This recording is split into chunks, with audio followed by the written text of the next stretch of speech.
Hello guys, PCS preparation के online platform में मैं प्रिया आपको स्वागत करती हूँ। आई होप आप सब बहुत अच्छे होंगे और पढ़ाई कर रहे होंगे।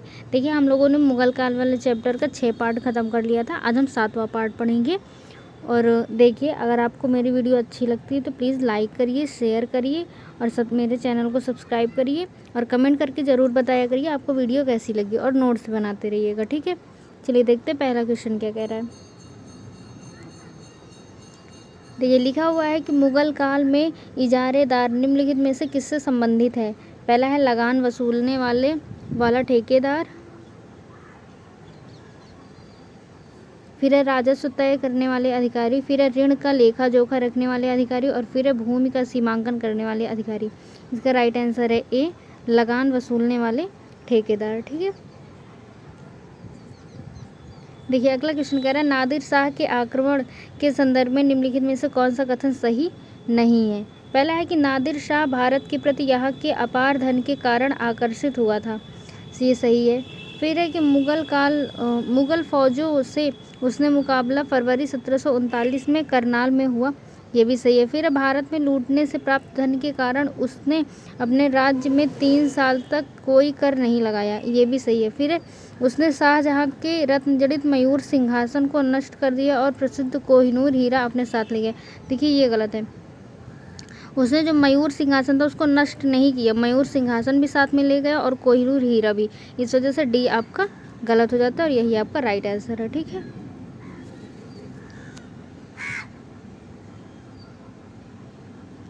देखिए, एक क्वेश्चन कह रहा है शाह आलम द्वितीय के संदर्भ में निम्नलिखित कथनों पर विचार कीजिए। पहला है कि इसे अपने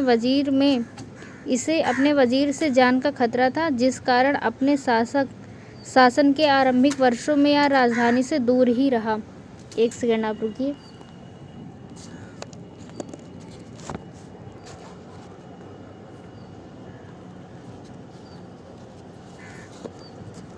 एक सेकंड, ठीक है। थोड़ा सा बहुत शोर हो रहा है बाहर।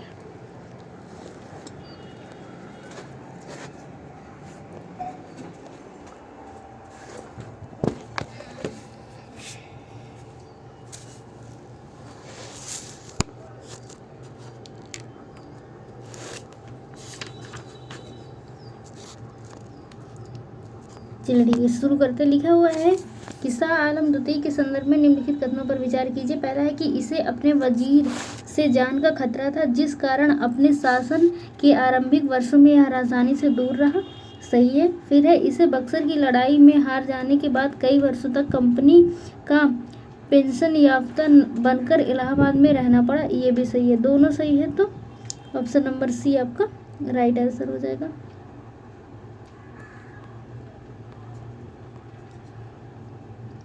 देखिए, लिया निम्नलिखित में से कौन मुगल साम्राज्य का अंतिम बादशाह था। तो इसका राइट आंसर देखिए, पहला ऑप्शन दिया कि शाह आलम द्वितीय, बहादुर शाह द्वितीय, मोहम्मद शाह और इनमें से कोई नहीं। इसका राइट आंसर है बी, बहादुर शाह द्वितीय। देखिए, बहादुर शाह द्वितीय था ये वाला बी नंबर, और एक और था बहादुर शाह जफर।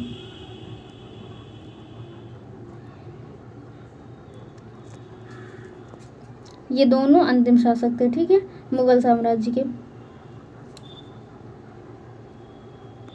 देखिए, अगला क्वेश्चन क्या कह रहा है कि तकावी ऋण के संदर्भ में निम्नलिखित कथनों में से कौन सा सही है। पहला है कि यह खेती के विस्तार एवं बेहतरी के लिए राज्य की ओर से दिया जाता था, ये सही है। फिर यह व्यापार को बढ़ावा देने के लिए राज्य द्वारा व्यापारियों को दिया जाता था, ये हमारा गलत है। फिर यह सेना के सुदृढ़ीकरण के लिए राज्य की ओर से मनसबदारों को दिया जाता था, ये भी गलत है। और फिर यह युद्ध की स्थिति के राज्य द्वारा साहूकारों से लिया गया ऋण था, ये भी गलत है। आपका ए राइट आंसर हो जाएगा।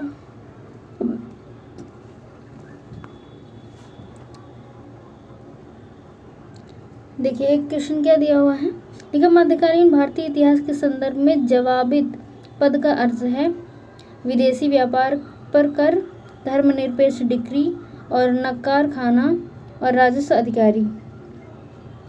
इसका राइट आंसर है बी, धर्मनिरपेक्ष डिक्री। देखिए, एक बुक का जिक्र आता है यहाँ पर, जवाबित ए आलमगीरी।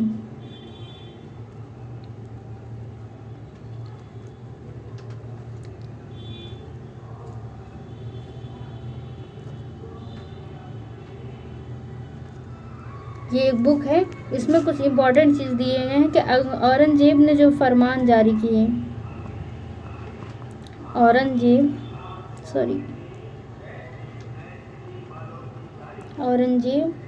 द्वारा जारी किए गए फरमान व नियम कायदे। एक क्वेश्चन आता है कि किस बुक में ये सारी चीज़ें दी गई हैं, औरंगजेब के द्वारा जो जारी किए गए फरमान है और जो नियम कायदे हैं किस बुक में है, तो जवाब ए आलमगीरी में दिया हुआ है। ठीक है, तो इसको भी नोट डाउन कर लीजिएगा। देखिए एक क्वेश्चन क्या कह रहा है, देखिए निम्नलिखित कथनों पर विचार कीजिए। कह रहा है निम्नलिखित कथनों पर विचार कीजिए और कह रहा है कि कौन सा सही है, सही सुमेलित है। ये देखिए, तो पहला दिया, सर थॉमस रो जेम्स प्रथम के दूत के रूप में जहांगीर के दरबार में पादरी एडवर्ड टेरी के साथ उपस्थित हुआ। सही है। फिर है, जहांगीर ने एक फरमान जारी कर अंग्रेजों को कुछ व्यापारिक सुविधाएं प्रदान की तथा पुर्तगालियों के आक्रमण के विरुद्ध उनकी सहायता का भी आश्वासन दिया। ये भी सही है, दोनों सही है, तो ऑप्शन नंबर सी आपका राइट आंसर हो जाएगा।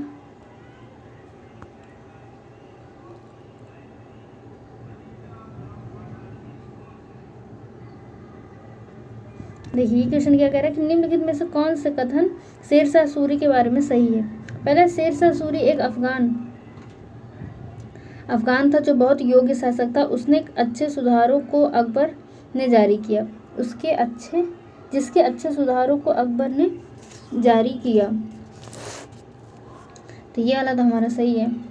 फिर ये शेरशाह सूरी ने ग्रांटक रोड का निर्माण करवाया और चांदी के सिक्के रुपया की शुरुआत की, ये भी सही है। फिर शेरशाह सूरी ने बक्सर की लड़ाई में हुमायूं को हराया, जिसके कारण वह 14 साल तक भारत से निर्वासित रहा। देखिए ये गलत है, गलत ये है कि बक्सर की लड़ाई और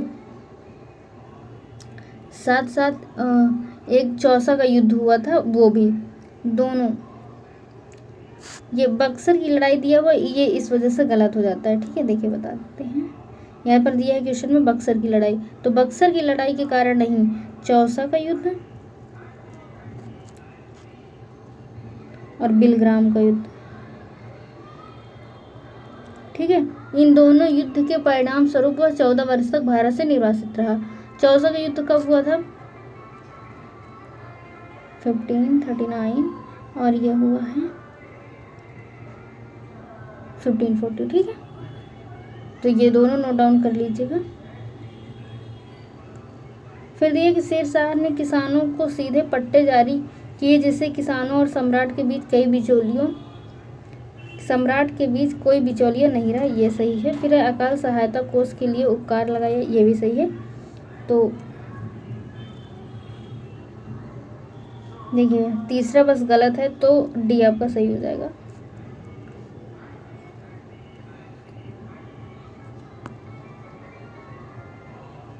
देखिए क्वेश्चन ये दिया हुआ है, देखते हैं क्या कह रहा है। देखिए कौन सा कथन सत्य नहीं है, सत्य नहीं है मतलब असत्य पूछा जा रहा है। ठीक है,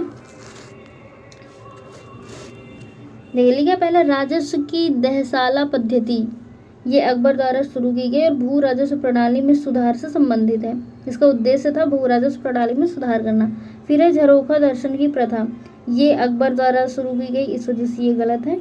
ये किसके द्वारा, अकबर के द्वारा।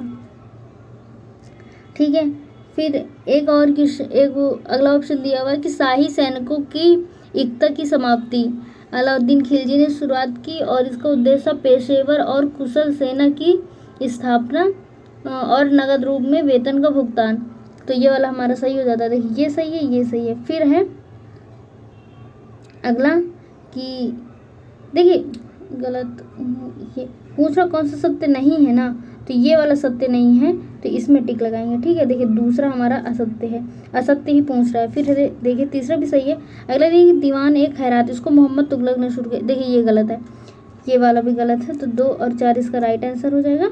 गलत है तो क्या सही है हो जाएगा इसका, लिखा है दीवाने खैरात। दीवाने खैरात की शुरुआत किसने की थी, तो दीवाने खैरात की शुरुआत की थी फिरोज शाह तुगलक ने, फिरोज शाह तुगलक ने इसकी शुरुआत की थी। ठीक है। इसमें क्या होता था कि कल्याण विभाग है, ये मुफ्त में अस्पताल, गरीबों के विवाह के खर्चे, इस तरह के काम ये करता था। और एक है दीवाने कोही विभाग। देखिए भाई इस तरह लिख देते हैं, दीवान ए कोही। ठीक है, समझ जाइएगा आप लोग, दीवाने कोही। इस विभाग की शुरुआत मोहम्मद तुगलक ने की। मोहम्मद तुगलक ने, इसमें ये काम होता था। इसका उद्देश्य था प्रतिभूमि को कृषि क्षेत्र के अंतर्गत लाना। ठीक है।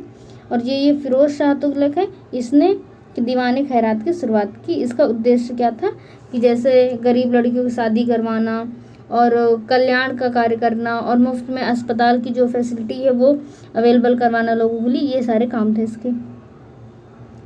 तो इसमें कौन सा सही हो जाएगा? बी आपका राइट आंसर हो जाएगा।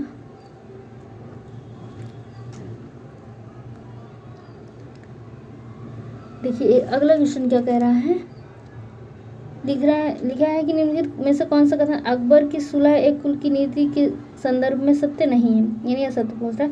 इसका उद्देश्य सभी धर्मों के साथ समान व्यवहार करना और उनके बीच शांति और सद्भावना बनाए रखना तथा स्वतंत्रता के बाद भारत को एक धर्मनिरपेक्ष राज्य बनाने के लिए इसी के अनुसार हमारे संविधान में किया गया, इसी का अनुसरण हमारे संविधान में किया गया, ये एकदम सही है।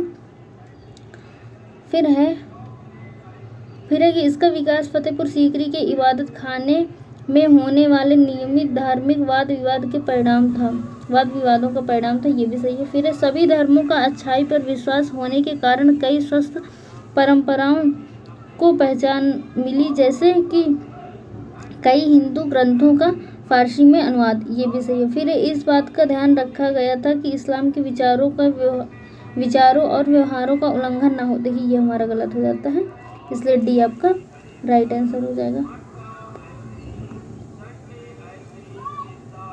देखिए क्वेश्चन आया है कि निम्नलिखित में से किनकी मुगल शासन में योग्य व्यक्ति की उपाधियां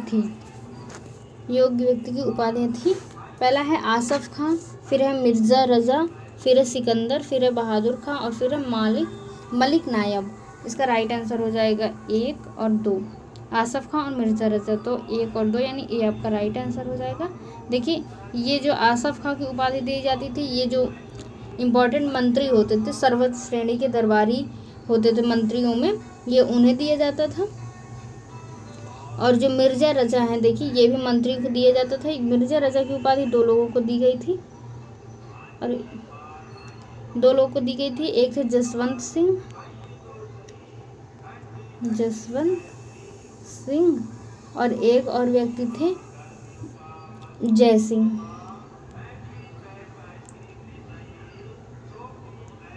इन दोनों को ये मिर्ज़ा रज़ा की उपाधि दी गई थी। ठीक है, ये इसका राइट आंसर हो जाएगा।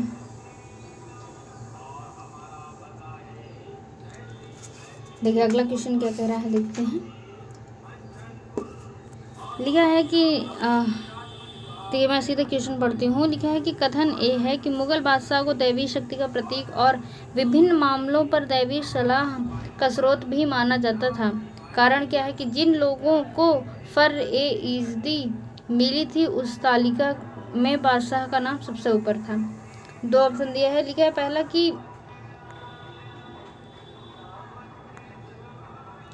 दिया हुआ है कि ए और आर दोनों सही है तथा आर ए की सही व्याख्या है। फिर ए तथा आर दोनों सही है तथा आर ए की सही व्याख्या नहीं है। फिर ए सही है परंतु आर गलत है। फिर ए गलत है परंतु आर सही है। इसका राइट आंसर हो जाएगा ए आर दोनों सही है तथा आर ए की सही व्याख्या है।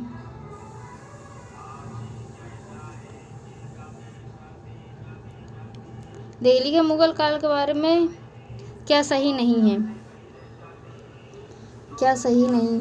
पहले दिया है मुगल कालीन इमारतें अपने संतुलन, ऊंचाई, भव्यता, चबूतरे का निर्माण, सौंदर्य और व्यवहार परक गुंबदों के प्रयोग, मेहराबें, चारबाग और बागीचों का तथा वक्राकार पत्थरों के लिए जानी जाती हैं। फिर मुगल चित्रकला में शाही जीवन को मुख्य विषय के रूप में चित्रित किया गया और इसमें मुख्य बल प्राकृतिक सुंदरता पर दिया गया है। सामान्यतः धार्मिक विषयों की अनुपस्थिति रहती थी, ये भी सही है। फिर दिया है कि अकबर ने फारसी को न्यायिक भाषा का दर्जा दिया। ये भी सही है। फिर है संगीत के क्षेत्र में दो स्पष्ट काल दिखाई देते हैं जिनमें अकबर के बाद शासकों में संगीत को कोई प्रोत्साहन नहीं दिया। देखिए ये हमारा गलत हो जाता है, डी नंबर। क्यों? क्योंकि शाहजहाँ, अकबर के बाद एक आया शाहजहाँ जो कि बहुत इंटरेस्टेड था इन सब मामलों में। शाहजहाँ जो कि बहुत इंटरेस्टेड था, वो गायन में, संगीत में, ये सब बहुत शौकीन था इस चीज़ के लिए। इस वजह से ये वाला ऑप्शन गलत हो जाता है। और देखिए अकबर संगीत प्रेमी था। इसके दरबार में दो लोग थे इम्पोर्टेंट संगीत से, एक थे तानसेन जिनका नाम सब लोगों ने सुना है, और एक और थे बाज बहादुर। ठीक है, तो इन दोनों का नाम याद रखिएगा, इम्पोर्टेंट है। अरे तो देखिए डी आपका राइट आंसर हो जाएगा। ठीक है, डी आपका राइट आंसर हो जाएगा।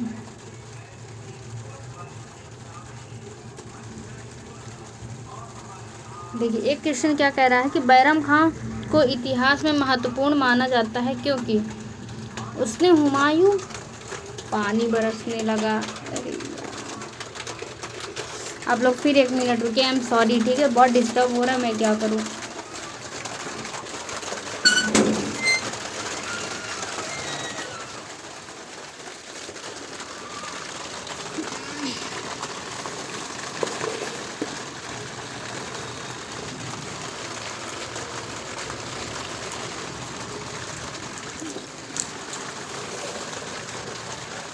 आई एम सॉरी थोड़ा डिस्टर्बेंस के लिए। एक्चुअली इधर बहुत प्रॉब्लम चल रही है। एक्चुअली लाइट भी नहीं आ रही है 3-4 दिन से। फ़ोन कैसे चार्ज होता है हम ही को बताया, और उसके बाद से ये बारिश, फिर कुछ इधर उधर सब हो रहा है।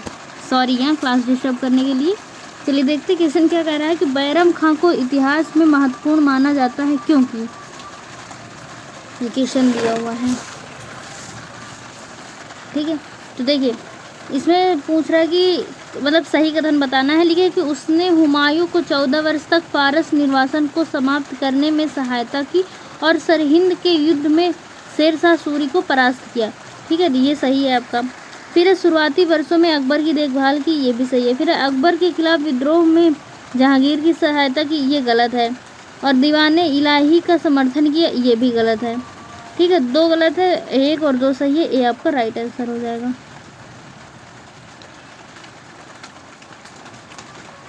देखिए क्वेश्चन दिया है कि फर्र ए इज़्दी दिव्य प्रकाश नामक अवधारणा जिसका अर्थ है राजसी सत्ता भगवान से निकलने वाली रोशनी है और सूर्य से निकलने वाली एक किरण है, ये दी गई है। ये किसका कथन है?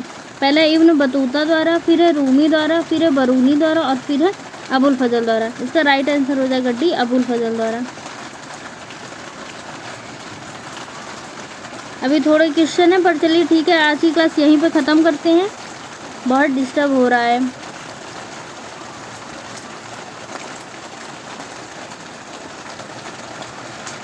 थैंक यू सो मच, पढ़ते रहिए, मस्त रहिए। जय हिंद।